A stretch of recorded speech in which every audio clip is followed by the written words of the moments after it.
So, just to kind of give you a quick background on this, there was a few years ago that our church was in real financial struggles. I would walk in the door and I'd see on Miss Tommy's face, it's one of those weeks again, and I'd stop for a while just seeking the Lord, what's going on here? And he had shown me that our offering had become secondary, and we need to make sure that giving is primary. We preached a series on giving, and then also we made it a point to start giving to Israel first. And I don't know if it's probably time to preach through another series on this, but when you bless Israel, God blesses you.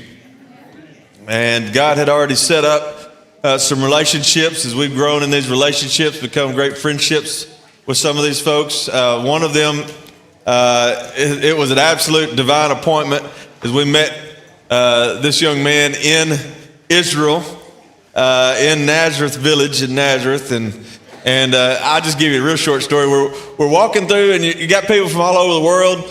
And there's this couple, they sounded a whole lot like us. I said, "Where are y'all from?" They said, from Texas. I said, "Well, we're from Texas, what part?" They said, "Oh, you wouldn't know. It's a small little community called Ben Wheeler." I'm like, "Yeah, about 20 minutes from my house." So we met them, and the young man that was with them had started an Israeli ministry. You're about to see him. Our people who've been around for a little while know and love him. His name's Michael. Michael came and visited our church, shared with us about his Israeli ministry, and then we thought he was Jewish. He was Italian, but he said, I think I have a grandma that was part Jewish, and so I'm researching that. In 6 months, he had his Jewish citizenship, his Israeli citizenship, which is absolutely miraculous, especially since he had started a Christian ministry. This is a fractious thing in Israel. With their government, they say you're either Christian or you're Israeli, but you're not both. And so, anyway, it was a God thing how he became an Israeli citizen. Now they live there. He married a young lady from here in the States. And this is Michael and Vanessa. We're going to watch this video. Awesome ministry called Firm, Fellowship of Israeli-Related Ministries. Hey Sand Springs Church, we are so grateful for you and Pastor Erick and Chrissy. You guys are making such a difference here in Israel. We always love how the gospel goes from Athens, Texas to Jerusalem, and we know that we couldn't have been able to do everything we do this year without you.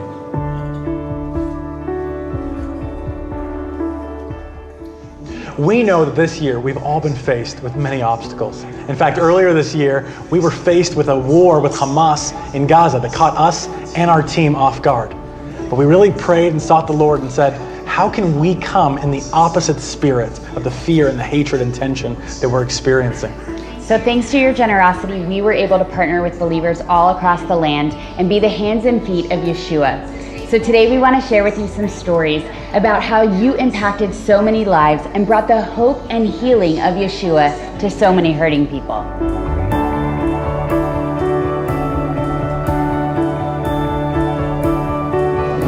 So I'm on my way to the city of Ashdod, and this city is really close to the Gaza border.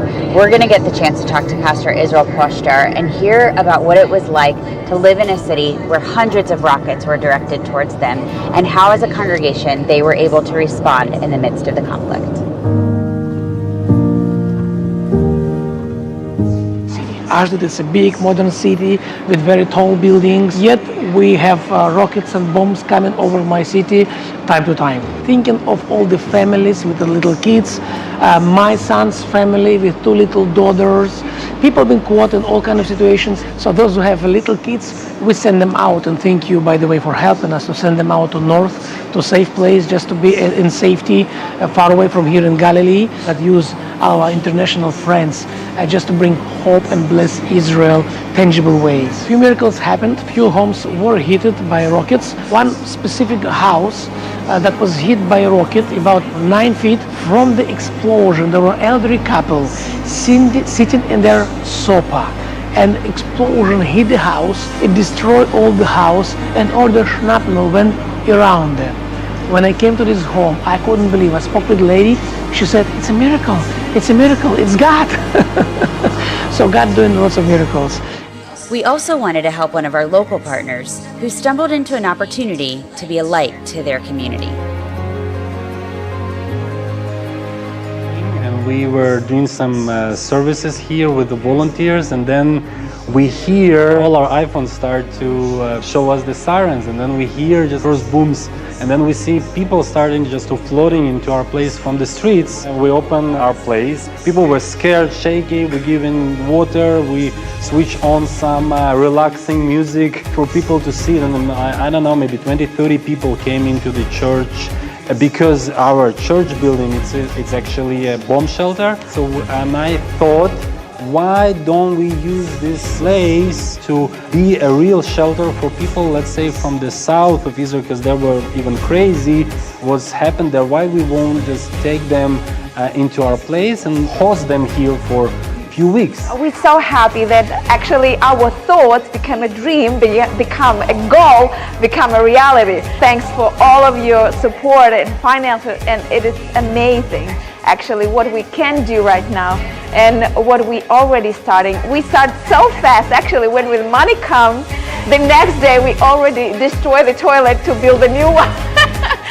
It was amazing. This is our heartbeat. We want to bring people hope. Like the Bible said, do the good deeds that the people are praising the Lord. This is what we want to do. As great as it was to help Israelis in need, we didn't want to stop there. We really wanted to walk out the words of Yeshua, to love our neighbors. So I'm on my way to the Jerusalem area where we get to talk to one of our local ministry partners and hear about this incredible opportunity we had to bless Palestinians from Gaza. Tell me about some opportunities recently that you've had to bless our neighbors.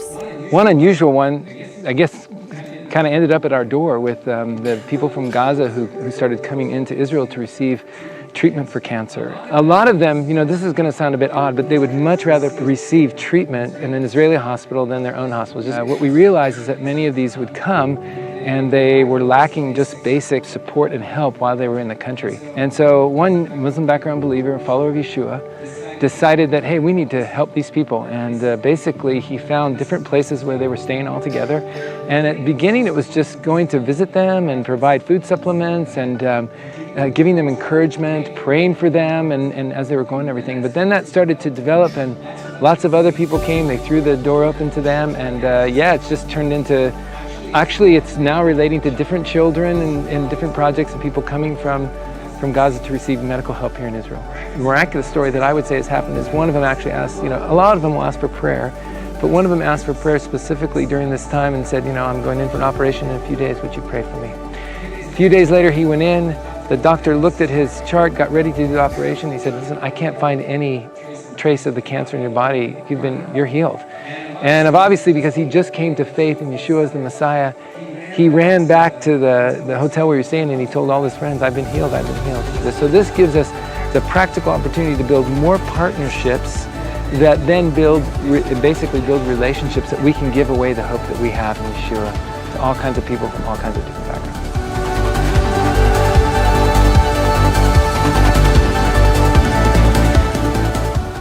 We know that Jesus promises us that in this world we will experience tribulation, but that He has overcome the world.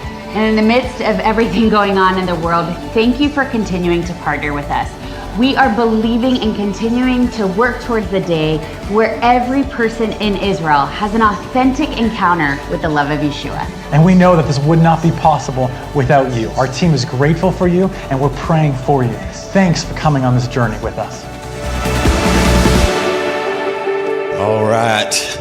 I love to every now and then just give our people an update on some of the ministries that we're a part of. You're absolutely a part of Firm. If you are giving into Sand Springs, we're giving into Fern.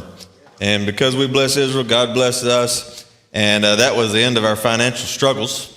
And the Lord has been blessing us exceedingly. We're so thankful for it. All right, let's turn in our Bibles to Acts chapter 4 this evening. Acts chapter 4. We'll just every now and then do a little ministry showcase. Remember, we're coming close to OCC packing time, and so be bringing those items for Operation Christmas Child. Also, October 31st, we're going to have the candy drop out at the Kane Center as we are having our Love Thy Neighbor meetings at the Kane Center, and we've got a little box in the back. Y'all know I get tongue-tied sometimes. Y'all know? I'm going to give y'all a little funny story. I don't mind giving funnies. Michael saying, don't do it. I should listen to you, Michael, but I'm going to do it. This is just a few hours ago over here at the gas station, and I was trying to brag on Miss Emily, and she built our web page, and I was trying to brag on her with the guy, the gas station guy also does web pages, and I said, my boyfriend's girl built our church. I said, wait, no, I don't swing that way. Hang on. There was a lady standing over there beside me. She's like, it's all right if you do. It's okay. I said, no. My boy's girlfriend. Not my boyfriend's girl. Anyway, sometimes I get tongue-tied. But I'm not sure where I was going before I had to tell that story. Let's just get to Acts chapter 4. How about? Let's just get to Acts chapter 4. By the way, this evening as we're studying our scriptures, those cards on your table, fill those out. And as you fill those out, we want you to sit with the same people each week for the next 5 weeks, get to know new people, and build those relationships, and encourage you to do that. All right, Acts chapter 4, and we'll start in verse 1. Now, we need to remind ourselves where we are. Last week, Peter and John are walking to the temple. We have the guy who's lame laying at the steps of the temple. They heal him. Lord Jesus heals him through them. And now there's a big stir because now they have moved into the temple complex. And man, the people have come because there's been this amazing healing. And so here we are in chapter 4, verse 1. Now, as they spoke to the people, the priests, the captain of the temple, and the Sadducees came upon them, being greatly disturbed that they taught the people and preached in Jesus the resurrection from the dead. And they laid hands on them and put them in custody until the next day, for it was already evening. So let's back up. Remember who this is, where they're at. Now, my last trip to Israel, we were there on Temple Mount. We call it Temple Mount. It's the Dome of the Rock you're familiar with. If you ever see a Jerusalem scene, you'll see the big gold dome. That's the Dome of the Rock. That is a Muslim building. There's a mosque to the side. But that's all Muslim now. But it is Temple Mount still. And so you're up there, and it's like it would have been that day, this large, flat area. And when we were there, something went down, and there's something always going down. And all these police, these whatever they're called, Al-Aqsa police, they come rushing through our group. It was just some little something. But I'm so reminded of that event when I read this, because you had these people who were kind of guarding the Temple Mount. And this time, the religious group that did this was the Sadducees.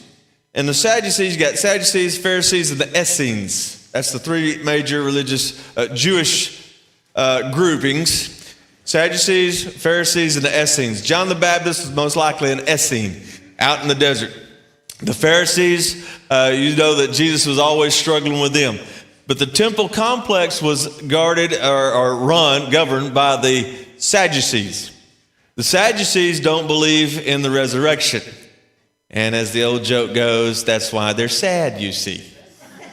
because they die, they don't, that's it. And so we have the problem.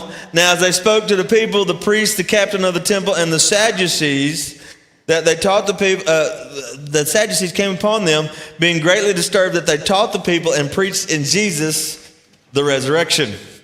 They don't believe in the resurrection. And so as they're preaching about Jesus, obviously they're going to be preaching about the resurrection. This is the great and amazing thing about Jesus, not just that he died for our sins, but that he rose from the grave, proving that he's God. And so verse 3, and they laid hands on them. That's not in a good way, that's in a bad way. And put them into custody until the next day, for it was already evening. So they roughed them up and threw them in jail. That's how we say it around here. Verse 4, however, many of those who heard the word believed. I love that. We got a large group of people gathered around these Christians, and apparently it was Peter and John. It was two Christians. And there was a healing. And this guy who had been lame since birth for 40 years has now been healed, and he's jumping around praising God, and that would cause a crowd to gather up, wouldn't it? And so here's Peter and John. They're sharing about Jesus. They get jammed up and thrown in jail. But many of those who heard the word believed, and the number of the men came to about 5,000.